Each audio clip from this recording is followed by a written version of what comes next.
მოგესალმებით მეგობრებო, აბონ ცეციაშვილი აგრძელებს საბშაბათის დილის საუბრებს. ხომ უნდა ითქვას, რომ უკვე პატარა ბავშვსაც ესმის და ოდნავ ვინც აზროვნებს იმასაც ესმის, რომ რუსეთს დედა არ აყავს. მაგალითად, სალავიოვიც კი აჭიკჭეკდა ამასთან დაკავშირებით და ყველა მიმართულებით ვხედავთ, რომ ამერიკამ ისე გააკეთა, რომ რუსეთი მოაქცია აბსოლუტურ ბრჭყალებში. აგერ ჩინეთი ეგრეთ წოდებულ დვიჟოკებს აგზავნის უკრაინაში, რომ დაეხმაროს უკრაინელებს, იმიტომ რომ იქ ენერგო პრობლემა რო აქვთ და გათბობის პრობლემა და დენის პრობლემა როა. ყაზახეთმა რუსული ენა ამოიღო როგორც სახელმწიფო ენა. აგერ რუსეთი ეხვეწება ამერიკას დოლარის სისტემაში ჩამსვიო, ბოინგების ყიდვას სდომნებიათ, ბოინგების.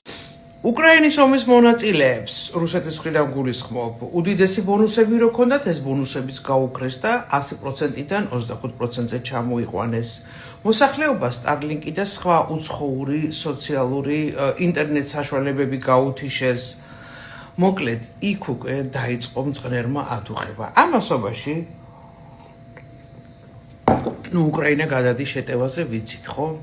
მოკლედ, რუსეთს დედა არ აყავს და რას აკეთებს ჩვენი მთავრობა. რაღაცა შემოაქვს, რაღაცა კანონები ისევ, რომ ჩვენ ეწყობა გაგვაღიზიანოს, ან შაბათის მარშებს თემა მიცეს. ამასობაში ბატონი ბიძინა აგზავნის ჯერ ჰელსინკის კომისიის წინ აგზავნის დარსალიას, რომელიც ჩამოდის არანაირი პასუხით. JD Vance-ის ვიზიტის წინ აგზავნის უკვე ბატონ მამუკა მდინარაძეს, ისე ჩუმად გააგზავნა, მაგრამ რა. საინტერესოა, რა გააკეთა მამუკა მდინარაძემ, ვის შეხვდა ამერიკაში, რა მესიჯი ჩაიტანა და რა მესიჯი ჩამოვიდა. რა თქმა უნდა, ჩვენ არ ვიცით, იმიტომ რომ ყობახიძე გვეუბნება, რომ უმაღლეს დონეზე იყო შეხვედრაო, გახარიას პარტია გვეუბნება, რომ ტულსი გაბარდ შეხვდაო, ჩვენ გადავამოწმეთ, მივამოწმეთ ტულსი გაბარდის განრიგი იმ დღეების განმავლობაში არსად ჭაჭანება არ არის მამუკა მდინარაძის ხსენებისა, მერე პრესას გადავხედეთ, თუნდაც იმ ჩათლახ და დამპალ ჰილს, იქაც არსად არ არის ხსენება. ხიდაშვილმა თქვა, აი მე მგონიო აი ირანთან დაკავშირებით და საქართველო-ირანისო და მერე ანძაზე გენაცვალე ირანის დროშა გამოაქვეყნეს, გამობეჭდეს. არავინ მაღალი ეშელონებიდან არ შეხვედრია მამუკა მდინარაძეს და არ შეხვდება არასოდეს. მან დაბალი ეშელონებიდან მიიღო გაფრთხილება და ეს გაფრთხილება უნდა შეასრულოს. გასაგებია, რომ ბატონი ბიძინა ხვდება, რომ რუსეთს დედა არ აყავს და იწყებს ნელ-ნელა ხიდის გადებას ამერიკასთან.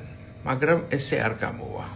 კი, ბატონი ბიძინა ძალიან ბრძენია, მაგარი მოთამაშეა, გუშინაც მიმტკიცებდნენ კოცები. აი ნახა. აი შენ ნახავ.